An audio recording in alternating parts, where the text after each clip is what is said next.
One more drink, one more drink. You know in the morning for sure we gon' stink. One more round, one more round. It's 5 a.m., you pricks, the barkeep frowned. This is what we do, catch up for a few. We'll riff and talk some shit and then we'll sleep till 2. Talk some shit and then we'll sleep till 2. Hey, folks. All right. We're here. We're hungover. We're disheveled. We're queer. I'm we're hungover, dude. I'm Same. feeling it. But Yeah. this is the only show in history where being hungover is appropriate and kind of normal. Yeah, it's one of those. We're doing a day pod today, day drinking pod. And I was like, fuck, I got to drink something I didn't touch last night. And I touched a lot. Yeah. You know what I mean? You ever like look and you're like, what can I I tequila, I did gin, I did vodka. I'm kind of like, I gotta, so I'm going with a light. I'm doing a little Campari. It's a pint glass version of it, but it's a Campari soda. Simple, very effeminate drink, but yeah, I'm trying to ease my way back in. It's 4 p.m., you know? That's like, what's that guy? It's like a Chaz Bono of drinks. It's just easing in. You're transitioning easily, slowly in. Because Campari is like a liqueur almost, right? It's not actually a liquor. Yeah, it's like 20%. It's not super strong, but it gives you enough to get in. I like to ease my way back in. It's like bitters. I think bitters has just a touch of jizz in it, just a little bit of alcohol. Yeah, a little bit of jizz. That's the way to do it. Like Sprite with some gingers, and you're back in, but you're not shit faced. I love it. How about you? What are you doing? I'm taking it easy, and I'm in Austin, so I've been boozing. I've been drinking tequila all weekend, eating queso. I've been shitting blood. This town is just alive and bubbling up at the seams, and so I got a nice light Modelo here. You know, a nice Mexican beer.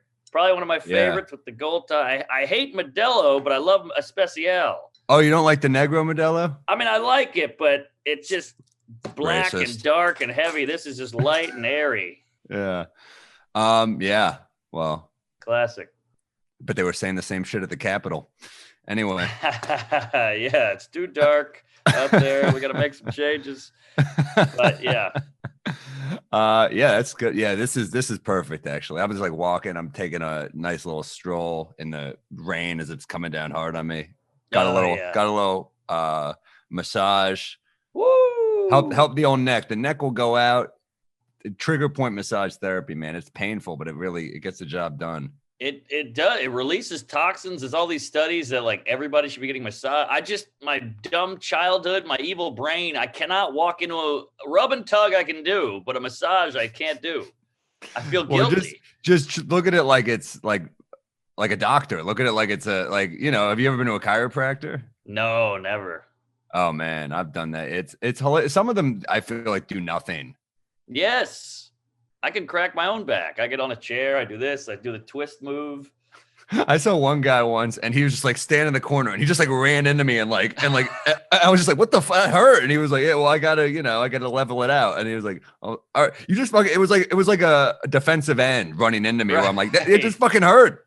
Yeah, I got CTE now. You cunt. What the hell? I mean, I don't know. Chiropractor, is that expensive? It seems like such a weird gig. Well, they pop your elbow and you give them $50,000. There's this one dude in LA that saved my ass. He's a good chiropractor, Dr. Cole in Culver City. He's jacked. He was Studio City, not Culver City, not close at all. But he was like he'd call. You don't trust him because he came in with like a sleeveless shirt. He was shredded. He called me bro, and you're like, what doctor? What doctor talks like this? You know, right, Dr. Chad. His name is actually Doug. Oh, Doug is perfect. Yeah, but he's incredible, dude. He saved I've sent people to him and they're like, yeah, that guy is a game changer. All right. I mean, hey, look, acupuncture, I still don't know if I believe in yet. I'm still on the fence on CBD, but people swear by chiropractors, so Maybe I'll try it. Acupuncture. Yeah, they'll do the cupping on you. Yeah, all the Yes. athletes do that shit. And then I'm kind of like, what am I doing that I need the same treatment as Michael Phelps? Maybe it's like I'm just smoking weed, I guess. That's That's it. about the only similarity. Yeah. Yeah, dude.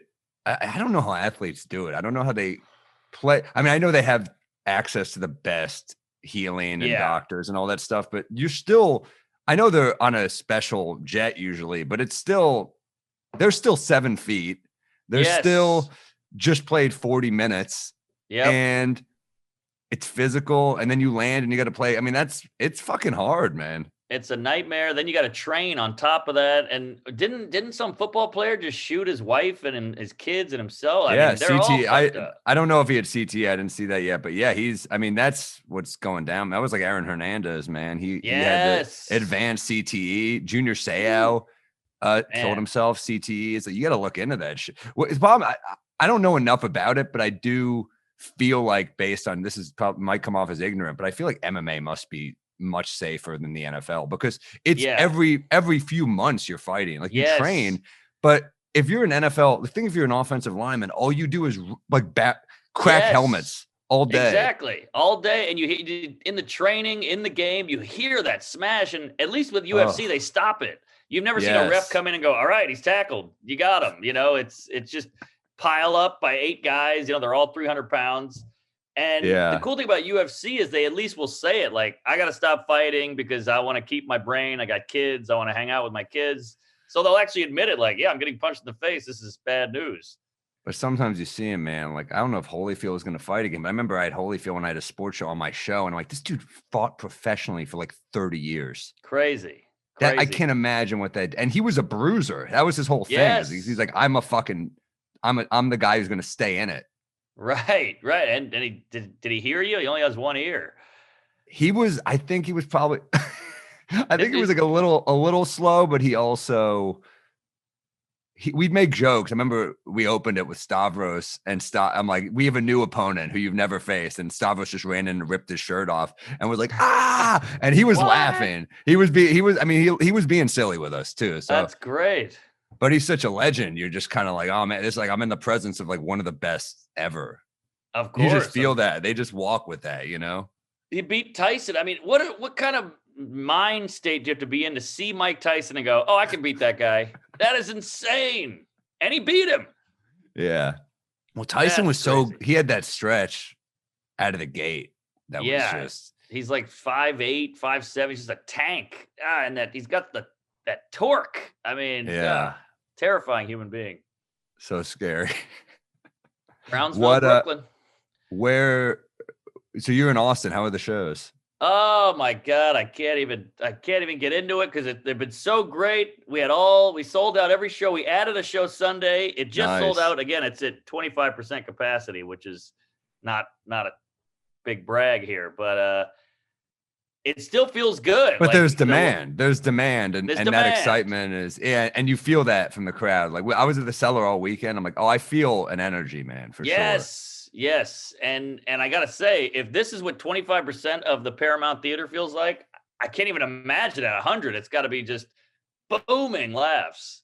I opened for Aziz there once, and it was pretty special. It was pretty damn cool. Oh yeah.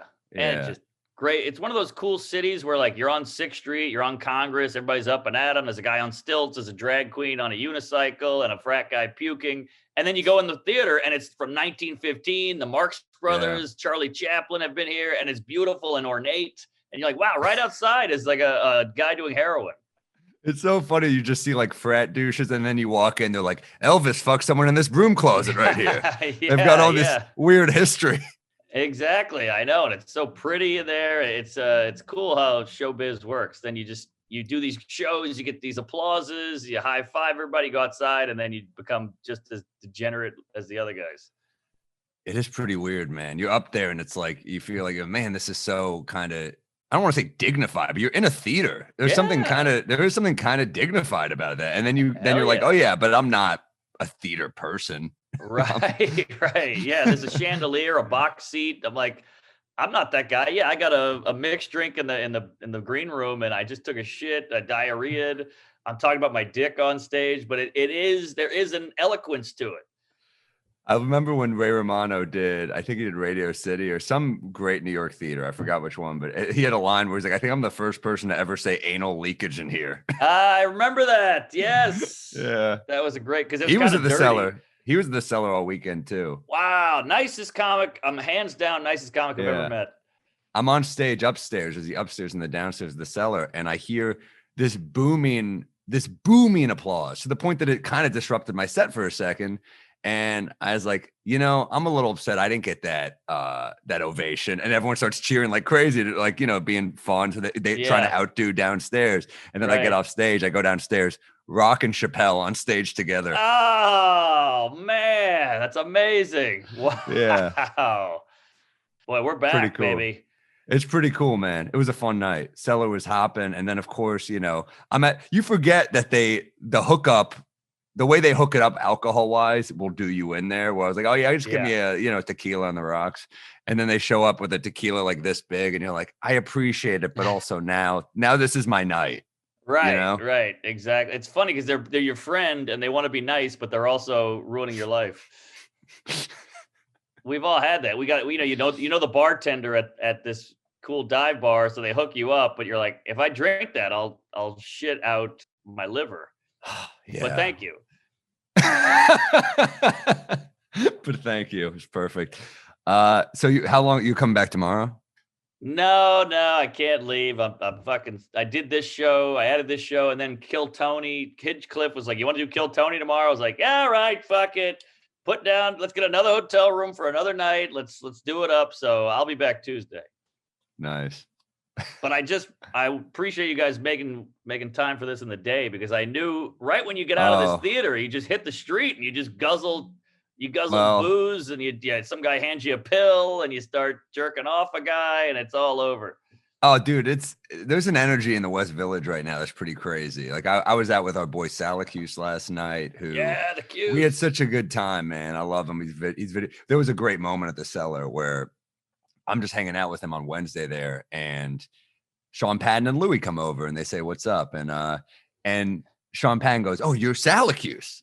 And he goes, "Oh, I love your work." And Louis goes, "Oh, what do you do?" And he goes, "Oh, I'm a photographer and a filmmaker." And Louis was like, "Oh," Louis like did a double take. I think he's like, for him, it was like a really cool moment. Yeah, he's a film buff guy. Yeah, and it's funny, that's amazing. Salacuse. I don't know if you saw, he had this thing published in GQ about a crazy night he had with DMX, who just, R.I.P. I saw that. I didn't. By the way, quick toast, DMX. Come on. Who doesn't fucking...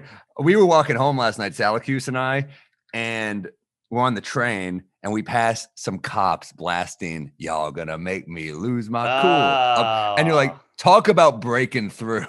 Yeah. Crossover appeal. Jesus Christ. But this is what sorry. This is what I like about DMX is, I grew up with that music. It was big in high school. What you really want? All that shit. But DMX has a fucked up checkered past, some animal abuse, some domestic abuse, whatever the hell it is. And we can still go, yeah, he wasn't perfect. He was a weirdo, a psycho, but the music's great. Let the guy die. It's all right. And he also was, I think he was a great actor, honestly. Like, I remember there was I think a Rolling Stone or Esquire article back in the day saying like, yeah, Exit Wounds isn't a great movie, but this dude has a fucking ton of talent. Like, this dude can act. Totally. Yeah. And you got to be a pretty good actor to not be dragged down by Steven Seagal, like he can. I think good actors make you look better. So if but Seinfeld said that's why he picked that cast, because he was like, don't pick me up. I mean, it was just, Costanza and Elaine, they're all, and Kramer, just talents. So yeah, one of the best casts of all time. But anyway, Salacuse is telling me stories about DMX, and they're like, so anyway, he goes to Chicago to photograph DMX for I think XXL magazine, and he's in Chicago and he's in the hotel waiting for DMX, and he's like, "Hey man," he's talking to the assistant, like, "Hey, where's DMX? It's been 4 hours. I'm waiting." And the assistant goes, "I'm gonna be honest with you. He didn't make it to Chicago." And he's like, "Oh, fucking." They're like, "You know what? I feel bad. I'll give you his number." So he calls him, and DMX picks up the phone. It's like that raspy voice. He's like, "Yeah, yeah." And Salakis just goes, "Look, man, I'm back in New York now. I really wanted to photograph you in Chicago. And DMX is like, "I'm sorry. All right. He goes, "Where are you?" He goes, "I'm in Miami." And he goes, "If I come there tomorrow, it's out of my own pocket. Will you please be there?" And he goes, "I'll pick you up at the airport." What? Anyway, he doesn't, obviously. He doesn't pick him up. But Salakis rents a car and he rolls up to DMX's place, and it's like he had just had a newborn. Yeah, so they're hanging out now. DMX is like, he said he's the nicest guy on the planet. He says yes to everybody. They are walking around. Did he freeze? Oh no. No, I'm God. Holy shit. That was good. That was some fucking Times Square. Let me just hold my pose. Level good. Guy? Yes. But dude, so they end up doing all this kinds of crazy shit. They play pool. DMX takes all 3 games. Well, he's not even paying attention. He's talking to some artist, and the artist goes, "I'm an artist," and he goes, "All right, let's record together." And he just goes to like record with her and like talks over her track to like give her extra. It's like DMX is a guest on my track now. Then they end up, he's driving so fucking fast, and Salakis is like, "This is terrifying." He has footage of the driving. He's like, "This is the scariest." Like, I'm wearing a seatbelt, and DMX is like, "Why are you wearing a seatbelt? Like, if we flip this, the seatbelt might catch fire and rust, and you won't be able to get it off." And he's like, "You're thinking of flipping the car." Right. And Holy shit. And then he's telling the story about how they go to this tough part of Miami, and they end up like buying drugs, and he's witnessing this, and he's like, "This is pretty crazy." They end up in some 7-Eleven type, bodega, whatever. They're in the 7-Eleven type store, and these 4 kind of tough looking kids are following him around, and they go, "Yo, X, where's the money at? Where's the money at?" And Salakis is like, "We're gonna get fucking robbed. Like, this is terrifying." And they keep following him around, and DMX kind of ignoring them, and he turns around and he goes, "I was just about to rob you, motherfuckers." And they all laugh and high five him, and he's just like, yeah, he just kind of fearless. Wow. He was that dude. And yeah, so damn cool story. So if you just look up DMX GQ if you want the full story, but it's pretty damn cool. Our boy Salakis, pretty cool nod. Great cat. I love Salakis. I mean, what did he look like in Miami with DMX? They probably thought he was his lawyer or publicist or something. This little white guy with a Hawaiian shirt on. And Salakis is our Kramer. He's got a Hawaiian shirt on. He's got wacky hair. He's like up for anything. You going to Miami? I'll go with you. You going to Brooklyn to shoot this? But he's like dry New Yorker. He's like a drier New York type of. He's like more of like a Charles Grodin type of Kramer. Right. But I love guys like that who are quiet. They're kind of laid back, but they can also spin a yarn where you're like, "What the fuck? You've lived, man." Yeah. Well, anyway, this leads right into a pet peeve of mine. Salakis has told me these stories, and my peeve is drunks whose energy overwhelm the room. Yeah, you hate the overwhelming. Because I like having a drink with people, but when the drunks, so Salakis telling the story, and they're like, "Oh yeah," you're telling literally 15 minutes of like them segueing it into shit about themselves. Yeah, and we're just sitting there like, I'm like, at like minute 15, I'm like, "Hey, I'd like to hear the story." I have to be that guy now. Like, I'd like to hear the end of this. So then they're like, all right, what? And then he starts telling the story again. They go, "He did what? Let me guess what happened." I'm like, how about you just let him tell the story? Yes, stop interjecting, you queef. Jesus. This isn't a fucking choose your own adventure, motherfucker. This is this is real life. That's what I said. And then I went, art. Also, a story's got a rhythm, and like if you keep fucking with the rhythm, it's like we're taking a shower and you keep flushing the toilet. Like the temperature's going up and down. Like just let it happen. Come on. I hate that. I'm so with you on that. And then they got to get their dumb joke in, and then you got to pretend to laugh at their joke, but you don't actually want to hear the joke. It's you're like, what is this, Chelsea lately? This is a dinner. Let us tell the fucking story. This isn't a panel. What were you at a house party? Where was he telling the story? No, we're just at a bar, but I mean, okay. Whatever. Well, yeah, I'm so with you on that pet peeve. Just let the guy get the story out. Then we can all canoodle and chop it up about the story after. But let's let it happen. I'm It's with you. canoodle. I don't know if canoodle's the right word. Maybe not. Kibbutz? Is that something? Look at all. Kibbutz? I don't know. I don't I think thought that was some Yiddish thing. Kibbutz? We're all canoodle. kibitzing? Canoodle is I double check. Kiss and cuddle amorously. It's a fun word. Canoodle. It is a fun word. Yeah. Good for we Chef canoodled Boyardee. afterwards. Yeah, he fucking Can and noodle. But wait, what'd you say? I know we canoodled afterwards. We made out. We cuddled. Yeah. It was fucking. I was Yeah. Salacuse. I was spooning him by the end. It was weird, but How about no, this it's one? On the same Yeah. vein as yours is when you go, I'm watching a comic or I'm watching a concert and you're like, oh, this guy's great. I got to watch this guy. And they go, oh, okay, I'll watch with you. And then they're going, oh, that was pretty good. What'd you think? And I'm like, I said I was going to watch this guy. And now you're interrupting, even though I told you I said I was going to watch and you keep interjecting with your fucking point and I'm trying to listen. yeah, it's tough. You got to just give him with the okay. Yeah. Yeah. All right. Yeah. You give them one ear. Yeah, got it. And then you're really listening with the other ear. Yeah. Brutal. Yeah. That's a rough one. My pet peeve, mine is weird and super, it's like complete minutia, tiny slice of life bullshit, but it happens to be all the time. And it's when you're walking down the sidewalk with a friend or whatever, and they keep getting closer to you. And before you know it, you're kind of inching away. And before you know it, you're on the lawn or you're in the street and you're like, all right, buddy. And then you switch to their other side and then they do it again to you the other way. You ever have that? Brutal. Yeah, it's awful. Yeah, it's like I'm pigeon-toed and I'm still very aware of like, hey man, come on. Yeah, like they don't. It's subconscious, and they just keep kind of inching towards you, so you inch away, and then before you know it, you're in a building. I'll tell you what I'm loving. I love space, man. I'm a big space guy. You know, I picked the wrong city, obviously, but I was at a sidewalk cafe with my brother yesterday, and all this. Remember when restaurant tables would be 2 inches apart, and you'd be like, "This is not enough space for me," especially with comics. You know, we're going to say something horrible, and they're going to give us dirty looks. You know, so you have that little plastic guard now. It's kind of nice. Oh yeah, oh for sure. Yeah, I mean, you grew up in Manhattan, so I don't know how. I figured you'd be used to it, but that space. You never get used to it. You never get fully used to it. I also hate the other table hearing my conversation. I'm doing 20 minutes on Puerto Ricans, and I'm like, can they hear this? What if they film me? You know, it's just, it's so, I hate that feeling of like, shit, can you believe Cuomo or whatever? And I don't know, I just hate them hearing. It'd be hilarious if you got canceled for a take on Cuomo and Cuomo did not get canceled. I know, exactly. That's where we're at. That with Trump all the time. Look at Billy Bush. That's a great point. I have a point. Yeah, that is damn.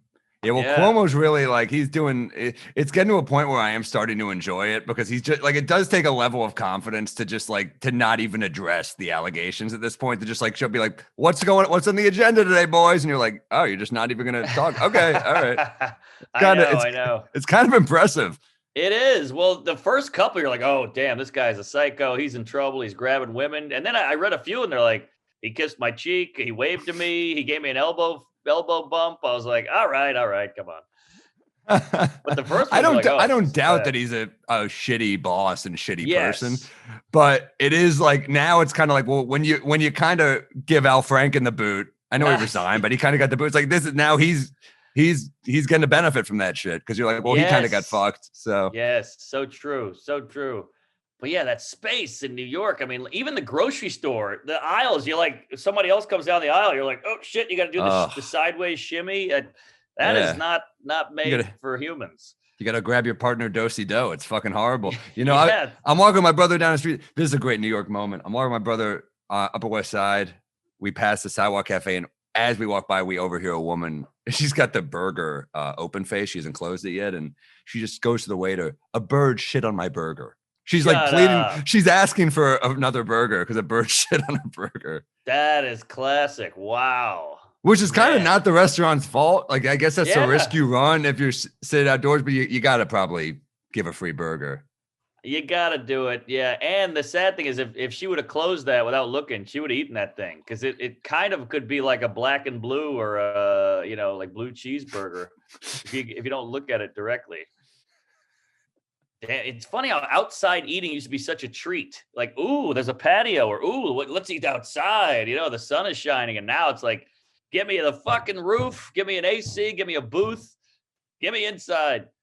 It is. It's so true. It's funny how everywhere in New York, it's like New York doesn't give a fuck about parking really. So I guess it's good for restaurants because let them make more money. They got fucked for a year. You know, let them make the money. And you know, if you have a car in New York, I guess you got to use a garage. I don't know, but for at least a while, let them make that money back. But hell yeah, I'm tipping. We'll see how bad traffic gets.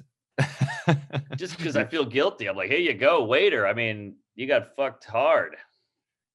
Yeah, it's rough. And then I do kind of like it though. It's like dirty Paris, man. It's kind of cool. Yeah, that's true. That's true. Dirty. I guess Paris is kind of dirty too, but New York, you know, there are certain areas that don't lend itself to outdoor dining where you'll be sitting there and it's like right next to a hospital and you're like, I'm just going to hear a siren all day.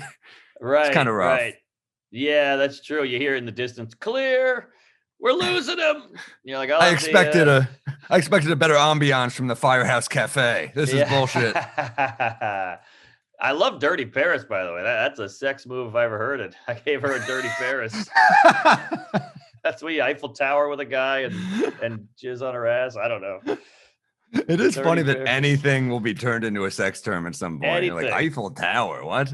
I know. The most like beautiful, pristine sculpture in the world has turned into like a threesome, you know, with two guys high-fiving. I gave her a Mona Lisa. Ooh, what's that? Yeah. Fun fact about the Mona Lisa, by the way. Do you know the story behind that?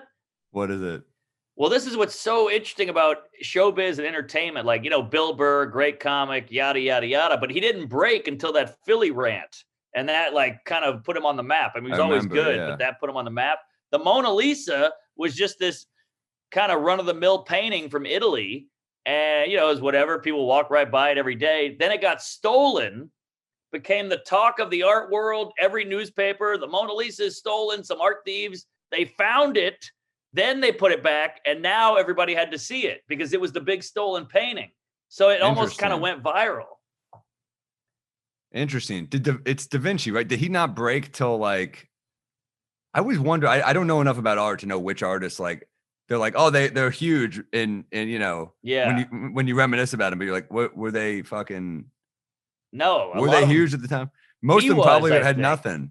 I think he was somebody, he was kind of like, you know, what's a good, like he was like Roy Wood Jr. to us. Like, oh, he's fucking killer. He should be way bigger household name, but he's just kind of like a working good comic. That's how Da Vinci was. All these guys, like Picasso, apparently died penniless, and all these other guys, they always blow up later. It's gonna be like a tell. That's brutal. I know. Death Although I gives guess you it's some cachet, especially if you die young, man. Look at all the people that die young: Bruce Lee, Jesus, Bill Hicks, Janis Joplin. Yeah, so true. Hendrix. Yeah, you're right. Hendrix, Nirvana guy, Jim Morrison. Yeah, Cobain. Yeah. Is that the 27 club or 32 club? I believe Cobain was 27. 700. And that Jesus 32 or 33. I think he was 33. Yeah, which every comic would be like, "Hey, I'm 33. Look at Jesus. Already did this and that. I haven't even gotten on Conan." But yeah, Mona Lisa had to go viral for it, because it is just a basic kind of mediocre painting. No offense, it's good, I guess, but you needed that bump. That was like the Rogan bump. It's interesting. It's like, it is, you know what though is kind of cool is I just think about what art used to be, and I know there's still art and there's still great movies and there's still, you know, TV now is kind of like the new medium, right? But you think about, like, I rewatched Bonnie and Clyde. Oh, great movie. It's so fucking good. It's like a badass movie from the 60s, you know? Badass, gritty, dark, and it's I forgot, I don't want to say mise en scène, but we had to watch it in film school, and it's shot like a foreign film. Like the cuts and the angles and the twists and the turns, the sharp whatever contrast, that was all new back then, and they did it first. Yeah, I don't know if I said this last week, but I think it was supposed to be directed by Truffaut. So it like had, and then it was supposed to be Godard, and then it ended up being Arthur Penn. But like, man, it ends up being awesome. And Faye So Dunaway good. was so hot. It's like crazy. So hot. So hot. And that was like heavy stuff for what was that? Early 60s? I think 67. Okay. But yeah, that was a Pretty cool heavy. ass movie. Still holds up, still fun. The acting is great. Love it. Yeah, That's a Gene good Hackman, rec. Beatty. Yeah. Oh yeah. Estelle Parsons, who was at a show of mine once. She's like 90 something What? now. Yeah, my parents knew her somehow, and they brought her to like an early Caroline's breakout artist type show, and I was not good. It was one of those Ah. things where I'm like, did I just fucking do very mediocre in front of a legend? You know, like this woman's like partied with Warren Beatty and probably like Jack Wow. Nicholson, and I'm like, so anyway, my dick, and it's just like bombing. Yeah, dude. I bombed in front of Marcia Gay Harden, Oh, love her, which man. super milfy in person, by the way. Like she And in looked her great. movies. And in her Yeah, movies yeah. for sure. But you start bombing, and then when you start kind of scrambling up there, you just get too real. You're like, what the hell are you doing here? We're all a bunch of it was a horrible hack-filled lineup. It was at Joe Franklin's. Remember that place? Oh my God. Yeah. When was this? The 80s? What the hell? It's like 10 years ago. It was like all these horrible comics on the show and me, and I'm bombing, they're bombing. You're like, can I switch And- spots with you? I'm at Catch a Rising Star at 11. Right, exactly. So I had evening at the Improv in 20, so I had to run out of there. But I bombed. And I was like, "What are you doing here? You're so hot. You're milfy." And it took everything I had not to make fun of the gay Harden. I mean, it was right there, but I didn't do it out of just That would have only made it worse if you only made it addressed her. worse. Oh my Out of God. respect, I didn't do You it. can't. She's a good actress too. Oh man, that's rough. But I heard you at least booked a guest spot on Sanford and Son out of that, so that's pretty cool. You know? Yeah. My family ties callback fell through, but yeah. She was nice and pretty, and that was a bummer. But I told my mom about it, and she was like, "Oh, that's cool. I've heard of her." Yeah, dude, she's great. She's been around, man. Oh yeah. I don't know what she must have had a friend there. Something was going on, because I'm like, this is a divey, grimy midtown comedy spot in the back of a restaurant. What the fuck are you doing here? So cool, so much cooler to see that type of actor than like an A-list person, because there's kind of just she's just like a more she makes interesting choices and stuff. Remember Laura Linney was a Gotham one, so I was like, that's a cool actress to see. Wow, that is cool. She's good. She's a great actress. Yeah, she rules. What's that guy's name? Not Javier Bardem. What was the guy from 300? The hot guy. Gerard Butler. Butler. He was at the Fat Black one time, and he's I'm there like, all the time. He's type really? of Godfrey. Yeah. Oh, that was crazy. He's like 3 feet away from me. I'm like, what are you doing here? It's me and 30 retards on this show, and you're sitting like in the first row, second row. It was crazy. It is hilarious when you're like bombing. You're like, fucking, that the dude from that shitty Katherine Heigl movie? What the hell? Yeah, exactly. I know, right? Yeah, but you always hear about the Comedy Store. They were like, Tarantino's here tonight. I'm like, what the fuck? Tarantino's here? That's like the you better hope Hitchcock that's of a our hot time. crowd. I know. You better hope that's a hot crowd. That's Yeah. brutal. I opened for a guy once. Not going to say who, but Bieber was in the crowd, and that was pretty cool. Oh my God, that's weird. Yeah, he walked during my set. But either way, I got to see him. Did he really? Yeah. He was like, who's this nerd? That's fucking hilarious. You Yeah. walked Bieber. It's just cool. Like, we think, oh, New York, it's home. It's where we live. Our apartment's tiny. My hallway smells like shit. My neighbor hates me. But then you're like, oh yeah, so does Jennifer Aniston lives here, or whoever in this city. It's crazy to think all the celebs. It's just a real city, man. It's just a fucking cool. It's like not as I feel like in New. You know what's cool about New York is like we still appreciate. In LA, I feel like they don't even appreciate. They all have like a cool, like Tarantino. They'd be like, oh, okay, whatever, you know. I know. I mean, he's like one of my heroes. And I used to live on 10th Street in the Village, and Sarah Jessica Parker lived 1 block ahead of me. And I would walk by, and every time I walked by, I was like, maybe she'll come out today. Maybe I'll see her today. But never did. But I knew where she lived. That sounds weird. I was looking at her windows and drawing her. That's a New York couple, Broderick and Sarah Jessica Parker. Both, I think, born and raised. She might be Jersey, actually. Yeah, our boy David Juskow knew her pretty well back in the day and always says she was the coolest person. And Ryan Hamilton knows her and says she's awesome. She did Comedians in Cars, and it was I fell in love with her. She was so down to earth and everything. Good laugh. Great laugh. Great laugh. Great face. I know a lot of people think she's weird looking, but I'm into it. That's your type. Yes. I You like like- a you big like a- mug. Yeah. Well, it's not just the Striking. mug. It's like the nose. You like a bigger nose, I think. Oh, give me a honker. All right. Well, what do we got? Speaking of things we like, We Might Be Drunk is brought to you by Honey. You gotta love Honey. You know, we all shop online. We've all seen that empty promo code field just taunting you. You know, when you buy something online, you go, "Oh, look at Brutal. that! I could fill it in right now, but I don't know what it is, and I don't know how to get it."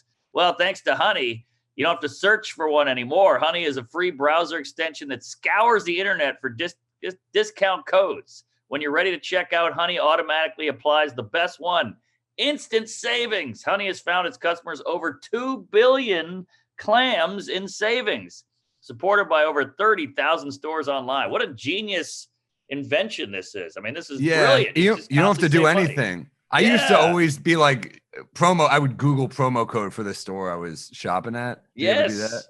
Yeah, and I never This does it found for anything. you? This Yeah. does it for you, and you What- don't have to be what's like a- what's my a- mom.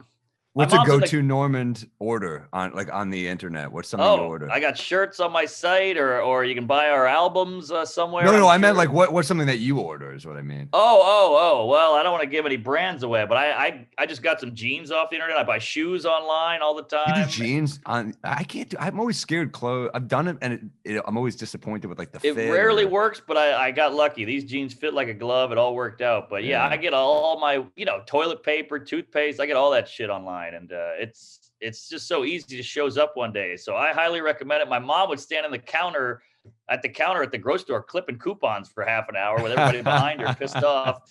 So this is the way to go. Tell them how to do it, Sammy. Yeah, if you don't already have Honey, you could be missing out on free savings. Literally free, installs in just a few seconds. Save some dough. Support this podcast. Get Honey for free at joinhoney.com/drunk. That's joinhoney.com/drunk. Get that honey, baby. Oh yeah. Nice. Honey. Yeah, it's good. It's a good one. Yeah. I got to tell you, I've been traveling. I've been doing shows. I've been writing. I don't have a recommendation per se, Yeah. but I do have to say I bought a watch and I love it. Ooh. It's the best thing I've ever bought myself. What is it? Let me see.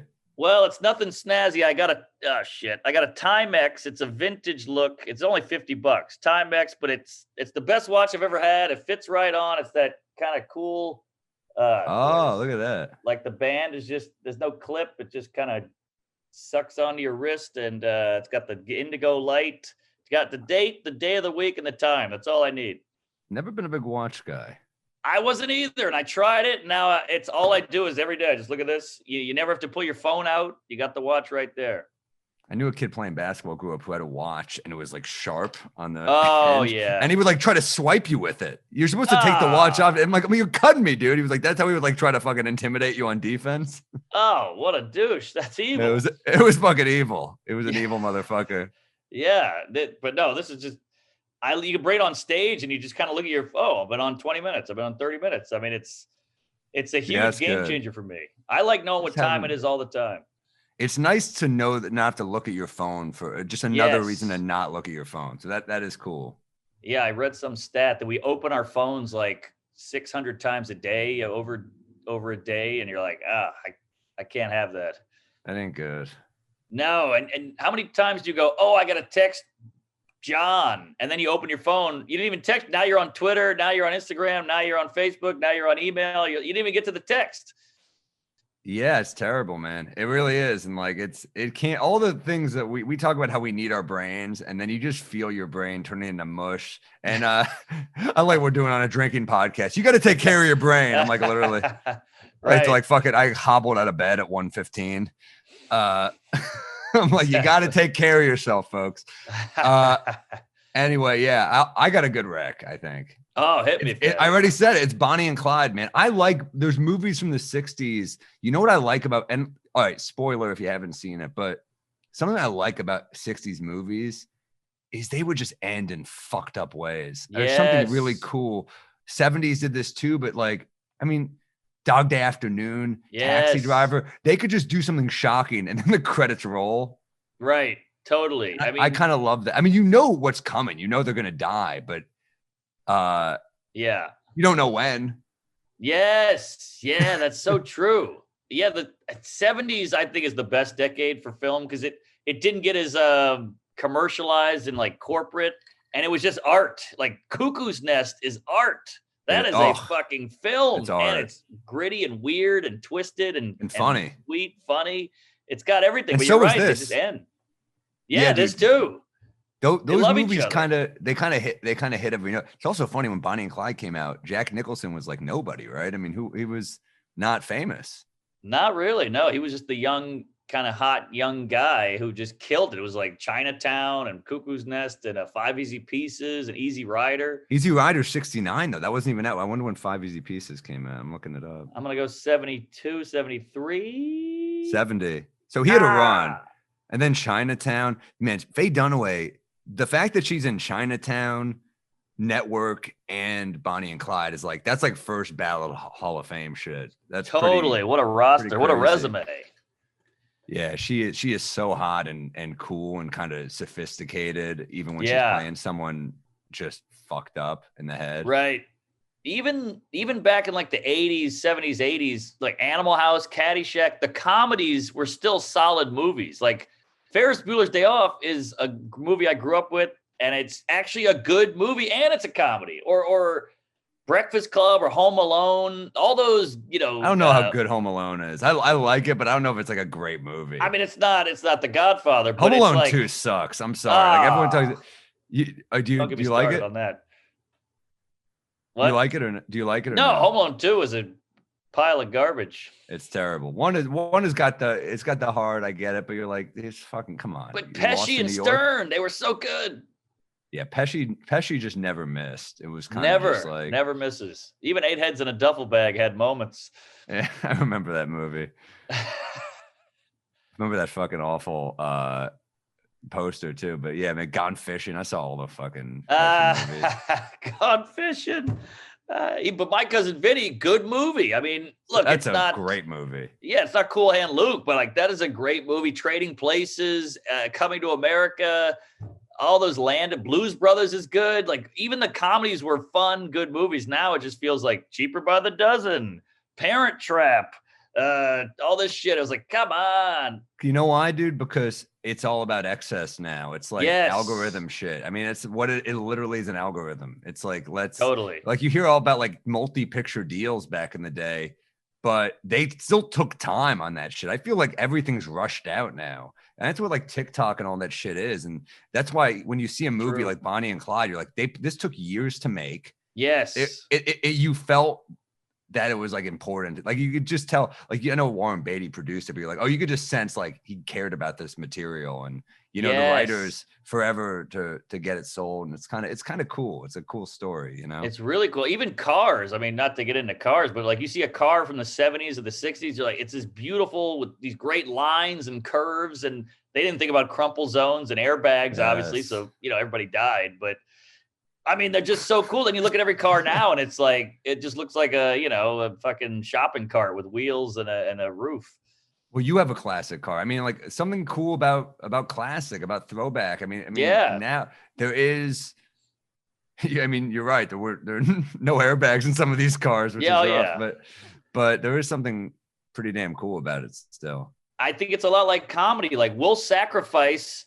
We'll say some darker stuff or go in some twisted areas because we don't have airbags. We want the art. We want the Bonnie and Clyde. We want the old Beamer. We want our comedy to be this stylized thing, and that you work hard on it. Like your special, List special, my special, great views, because I think people can see that there's some blood, sweat, and jizz in there. Yeah, you got to put work into it, man. It's like that's what the road is for. Some people are like, man, it's got to be hard to do the road, but that's what it's for. Is to hone them. Is to hone the material. And like, dude, we're the only types of entertainers that like focus group our shit. You think about that. Like we're taking it like, let's see how Toledo responds to this. Let's see how Minneapolis responds to this.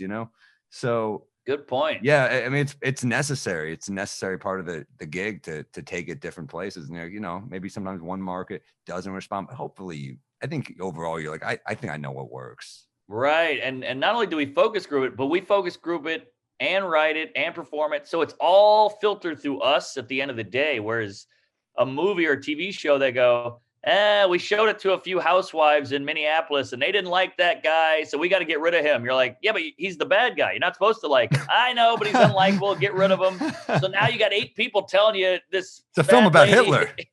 Yeah, exactly. This fat lady in Milwaukee didn't like the Hitler character, so we gotta cut him out of the movie. She found him to be toxic, and we have to remove Hitler. Yeah, no, you're so exactly. right, man. It's like at least you're focus grouping it mostly for people that came out to see you on the road, right? So whereas like movies and TV sometimes are like, yeah, this person might not like it, and you're like, well, that person's not the right demo. They shouldn't like it. Yes, exactly. Not everyone should like, you ever see a movie with like 88% on Rotten Tomatoes? You're like, that's a good number. I don't want a fucking I don't want a 99 or 100. Great point. It's like these cunts with the Zagat and the Yelp. They go, how'd you like that sushi restaurant? I gave it 1 star. I hated it. 0%. You go, geez, 0%. They go, well, I don't like sushi. So, well, then you shouldn't be rating it. What are you doing? If you don't like sushi to begin with, why are you rating a sushi restaurant? I don't like, those are the best reviews. I don't like the thing that they do. Yeah. So the whole restaurant sucks. No, you just don't like it. Oh, people are fucking trash. I know. They're dumb. It's just me. I don't like it, so it must be bad. Well, I don't like ISIS, but ISIS is happy to be in there. People vary. That was a weird example. JP McDade has a joke about how you can Google review the Great Wall of China and it's 4 stars. And then he goes, to give you an example, he says some shitty restaurant in Florida that's 4.3 stars. It's like it's such a great observation. Oh yeah, people are we're fucking ingrates. We really are. I know. All of us. It's sad, and yet we want their approval at the end of the day, which is the real rub of it all. But that's why comment cards at clubs. You ever starting out and you get like the comment cards, and you're just like, who leaves? I mean, I guess some people leave good shit on comment cards, but the people that are really taking them seriously, they ain't helping. No, definitely not. Like we would get drunk at the club sometimes, and like I'd watch the staff clean up, and they're all mopping and sweeping, and we'd take the bucket out. We'd have a couple of drinks, start reading them as a goof, and they were funny. Here's my number. Here's my email. Not a bad show. Chicken wings were cold. Where's Fluffy? Bring in Fluffy. I want Russell Peters. Angela Johnson. He was okay. The curly-haired guy wasn't bad. Bring in Jim Jeffries. You're like, all right, what do we do? We would just laugh all night reading those. It was no Jeff Dunham. I'm like, damn. All right. Thanks. Yeah. Exactly. Yeah, no, they really go to town. It is funny when you see some where you're like, the feature was better, the opening act was better, and you're like, I'm holding on to these. These are fucking hilarious. Oh yeah. I think I pocketed a few great ones too. Like, nice guy. I wish he'd admit he was gay, and you're like, all right, what does that have to do with the act? That's fucking great. Yeah, that's a great one. I got all kinds of those. Yeah, clubs that are still doing that. It's like fucking 1980s. It was YouTube comments before YouTube. You're right. Handwritten YouTube comments. Handwritten YouTube. May as well have a fucking an ink, a quill, and a fucking ink pen. Yeah, exactly. But I don't know. Apparently, club bookers read those, or they used to. I think they read those if you're like a brand new headliner or something. Yeah. They're like, we want to see if we'll bring them back. How about Kevin Hart back in the day? I'm talking like late 90s, would do his show, stand outside the club door with a composition book, say thank you to everybody, and get their email back when email was new and exciting. And then he would email everyone and then do a mailing list. And when he came back to Philly or Denver, he would email them. Brutal. But you know what? I mean, I respect him so much for doing that, even though it's brutal. I also heard that back in the day, his travel budget was like $5,000 because they had to take care of his entourage. This is when he was like a young headliner too. It's fucking hilarious. What is that? I mean, he had a crew. I mean, I think it was like, I want to take care of my people. It's like, and he wasn't making like that much more than that. So it's just hilarious that he was that, but I probably just knew he was going to make it. I think he was just that driven. But Yeah, I guess so. Jesus Christ. I tried doing that a couple shows with the composition pad, and then it's like people are drunk. You're like trying to decipher. You're like, is that an 8 or a 0? And then you're like, I'm drunk. It's 2 a.m. I'm Yeah. manually putting these into my computer. What the fuck's wrong with me? You know? Right. And on paper, it sounds easy. You bump into people, you get their email, case closed. But it's actually a full conversation. Then they critiqued your act, and then they tell you how much they hate your co-host, and it goes on from there. It's the worst. Yeah. In the words of Albert Brooks, the complisalt. Have you heard of that? The complisalt? That's Where everything starts out as a compliment, but if you wait long enough, it'll turn into an insult. Like I thought it was an assault. I thought you were going to assault with that. That's funny too. But you're like, I loved your act, man. You're so fun. My wife hates you. She hates you, but I love you. You know, if you stay long enough, it'll get mean. I thought you were funny. Mm-hmm. I thought you were good. I don't know what it went well. Why are you talking to me like this? I thought you were good. Right, exactly. I thought. Yeah. I was the one laughing. You're like, it went well. Why are you talking to me like this? Stop it. Yeah. You ever had that thing? This is rare, but it happens the other way sometimes where you walk off stage, you're like, man, I suck. That crowd hated me. I gotta write more. I gotta fix that. I gotta do this. And then you listen to it. It sounds pretty good. Yeah, it's like the opposite of laugh ears, right? Where you're like, yes. Some people eat shit and they get off like nothing is wrong, and then other people, I guess I did that the other night at the Cellar. Actually, I was like, that was fucking brutal. I was listening to the set. I was like, it's pretty good. This went pretty well. Yeah, like newer jokes. So I was like, yeah, it's pretty good. We're especially hard on new joke, or at least I am. I'll throw a new one out there, and it's all risky and scary, and you're like, oh, they hated it. That joke sucks. I'm not a good writer. And then you listen to it, you're like, oh no, that did okay.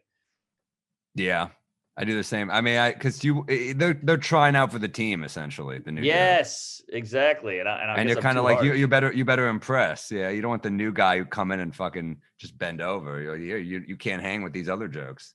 Yeah. I remember one time I saw a comic we both love, great comic, and he bombed on this bar show. And all these comics came up to me like, "You did better than that guy. He's a name, and you're not." And da da da. And I'm like, he did all new shit. All those premises were gold. In a week, those are going to be, you know, closers. So he's doing it right.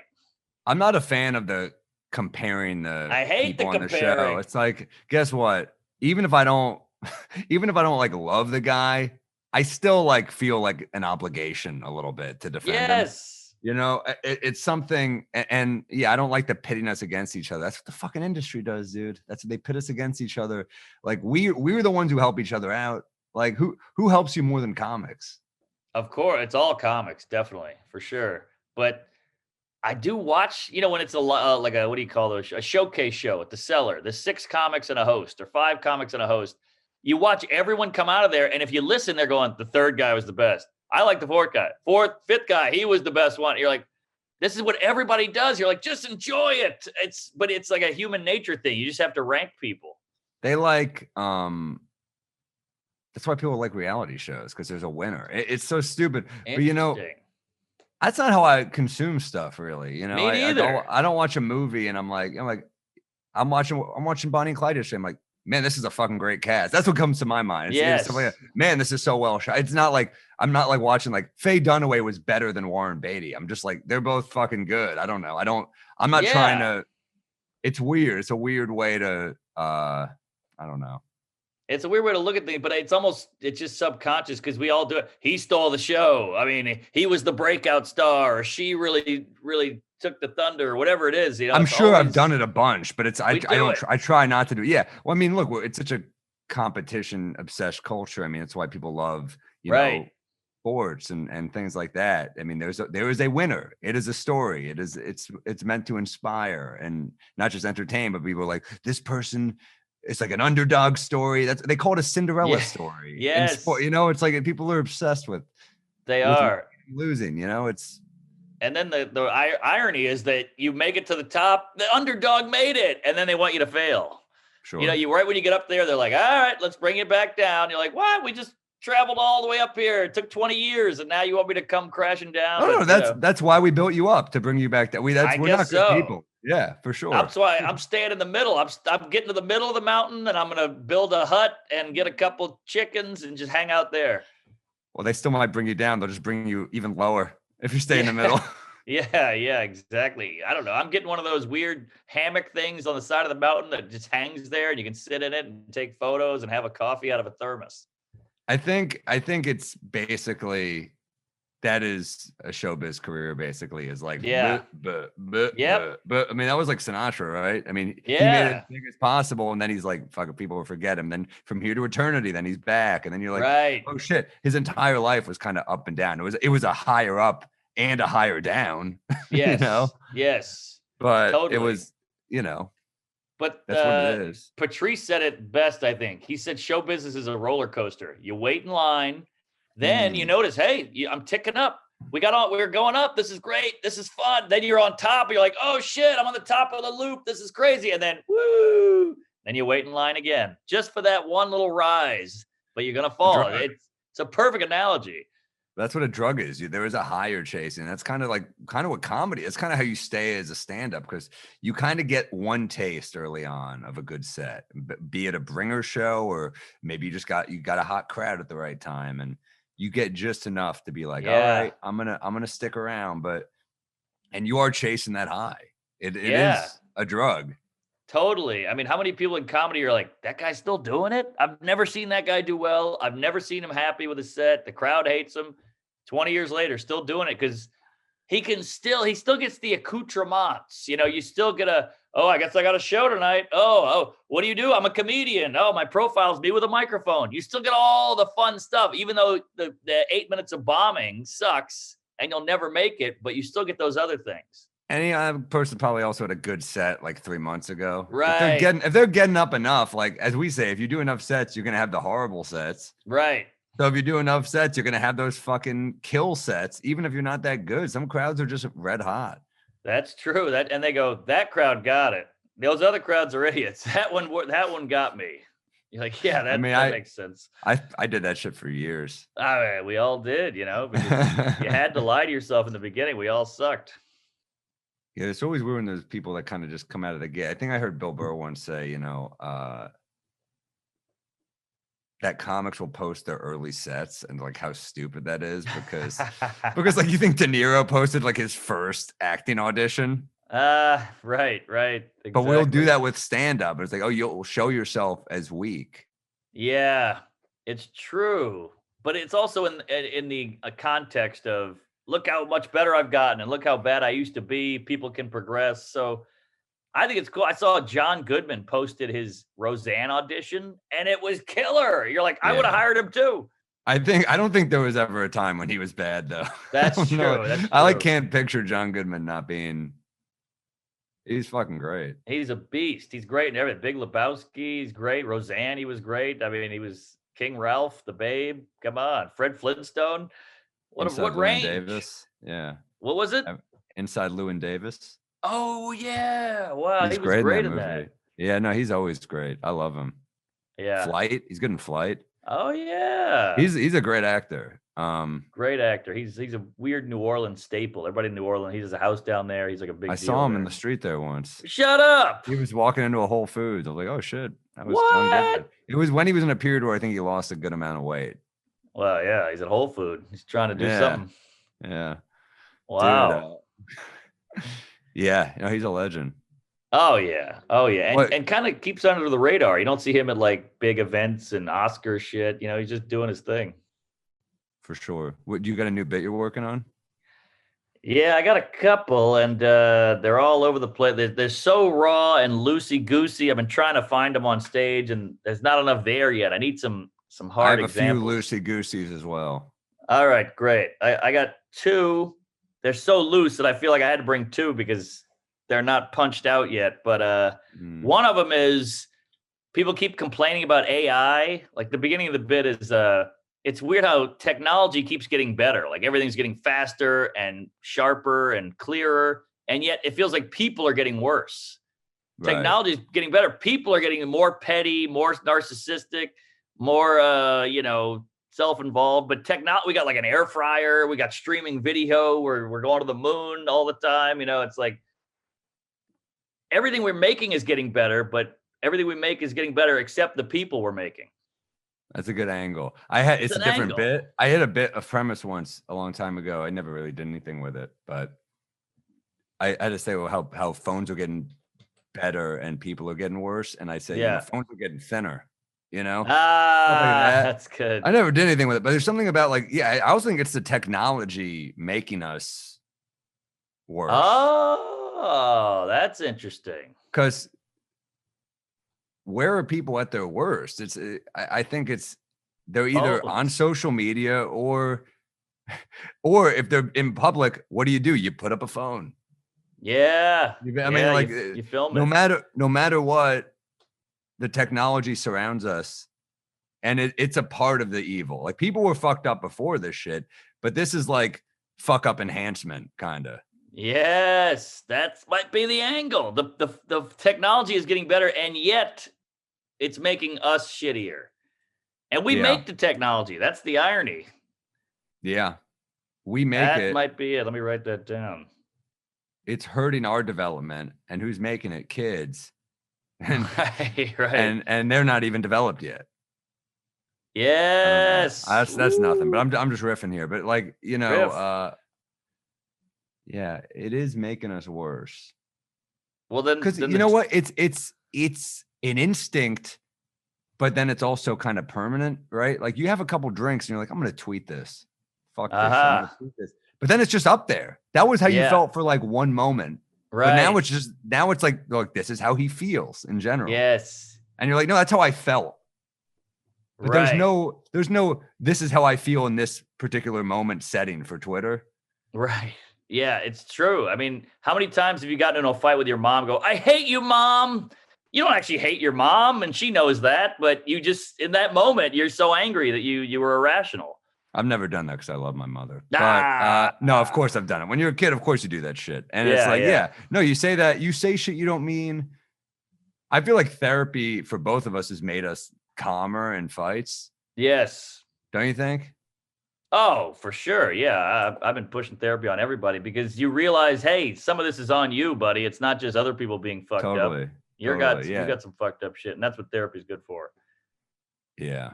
So the rest of that bit is like, I can't wait for AI. If you're like, AI is taking our jobs, it's going to come in and replace us. I'm like, oh, great. Somebody without a hot take who does their job without complaining. That sounds amazing. But is that too mean?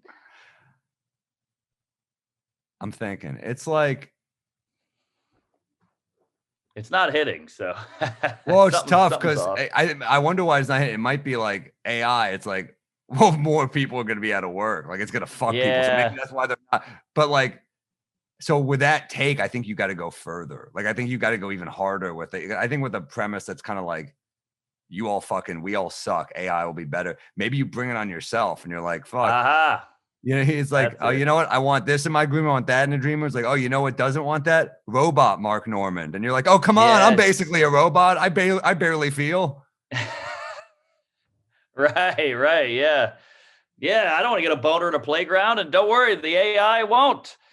This robot, he's going to keep it clean. I think you pull it on taking your job, and that'd be good too. I think that would make it interesting because then that's like a funny, bring it back on you.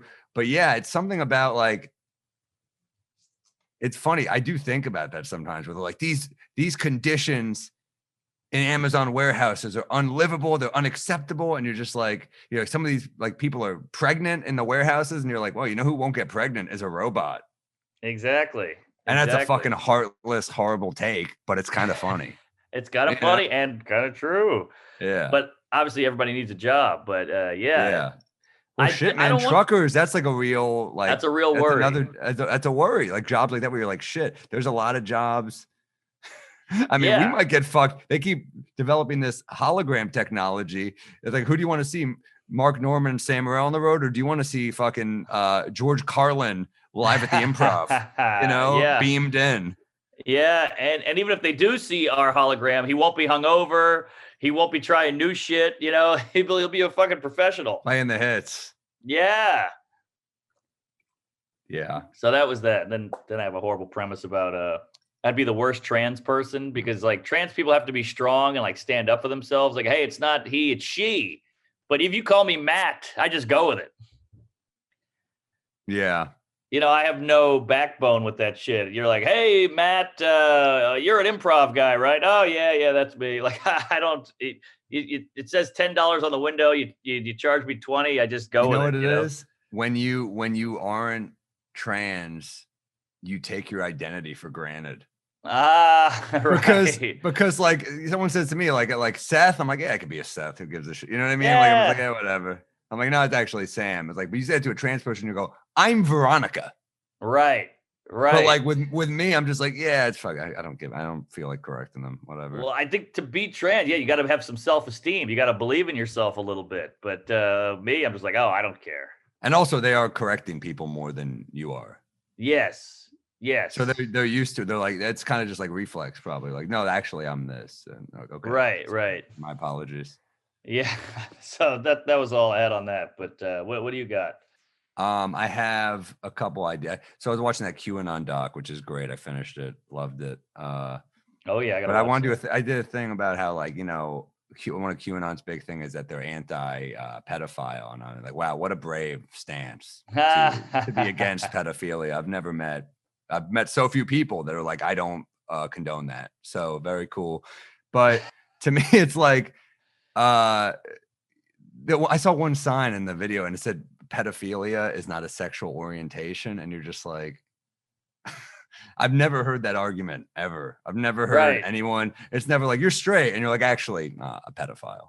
That's how I identify. I'm a child molester. And you're like, so I'm like, all right. Yeah. I don't know where to take it. It was something about like, hey, mom, dad, sit down. And they're like, oh, are you gay? And you're like, a little different. Let me get into detail here. Like, I don't know how to end this, but I like the idea of someone sitting down their parents and be like, mom, dad, I'm a pedophile. I hope I have your support. Something like that. I don't know how to, like, of course it's not a sexual orientation. It's the dumbest shit ever. But maybe the only time pedophiles identify as being a pedophile is when they have to do the knocking in the neighborhood and they go, hey, I'm just letting you know I'm a sex offender. That's the only time they'll actually admit it publicly. Yes. Something like that. When it's by law. That's the only time they'll say it.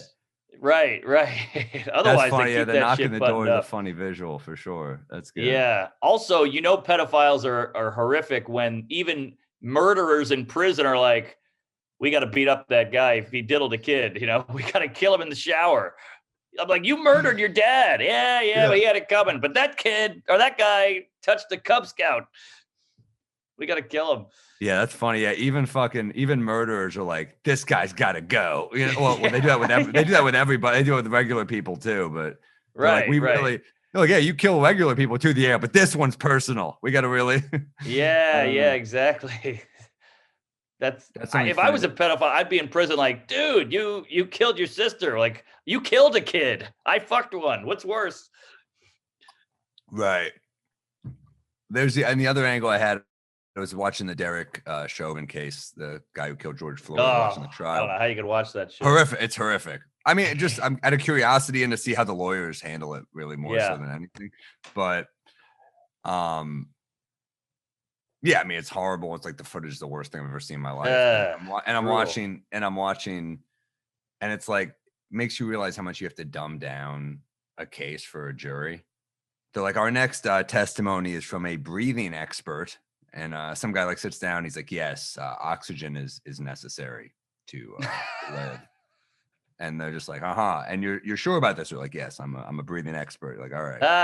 And then and I want to do something about like every person they bring in. It's like you're explaining it to a 4-year-old. It's our next our police chief is coming in here. So our police chief, and is this the normal protocol for the Minneapolis police? And they're like, no, this was unacceptable. And they're like, a condemnation. Like, what do you expect him to say? Right. He'd be like, yes, this is our bread and butter, is chokeholds and end in fatality is kind of what we do. We're kind of, you're like, what do you expect?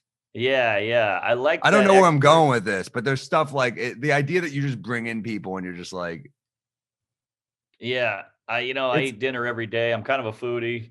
Yeah. I also like the chokehold thing. Expert, what I thought tried to do this a bit, but I never actually did it on stage. But could be something like, why are cops talking about these chokeholds and shit? Every cop car should have an MMA referee in it, so he could go like, whoa, he's had enough. You know, like he Wow, knows yeah. every time like it's getting serious. That's their whole job, is to stop fights before they get too dangerous. And that would be great to have with cops. Yeah, instead of a partner, Yeah. a partner, they should have a referee.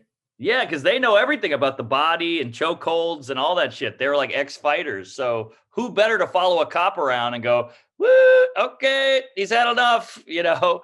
That's good. That's funny. I think that could hit. I could never, I never did anything with it. I don't know if I could pull it off. We'll see. But that's Comedy's hard, true. man. The breathing thing is great. I'm an expert. I'm an expert. You need oxygen. I don't know if people know that. I don't know if that's common knowledge, but that'd be funny if you made everybody in the jury like, all right, hold your breath. I'm going to show you. I like it. I think you got good stuff cooking. Make sure to email us at wemightbedrunkpod Yes. at gmail.com. Make sure to hit up the Patreon. Oh yeah, And, yeah. Keep listening. This is a fun pod, man. Good pod, good up for a couple of hungover weirdos. I think we pulled out some fun facts, some interesting convo. Send us your peeves. I need some recs. I'm running out of shit to watch. I've watched every goddamn thing on the internet. So send us all that stuff. Send us some cocktails, some drinks. Fireside. Shout out to you guys for sending those mixers, and yeah, keep them coming. Thanks for listening, guys. Tell a friend. Comedy.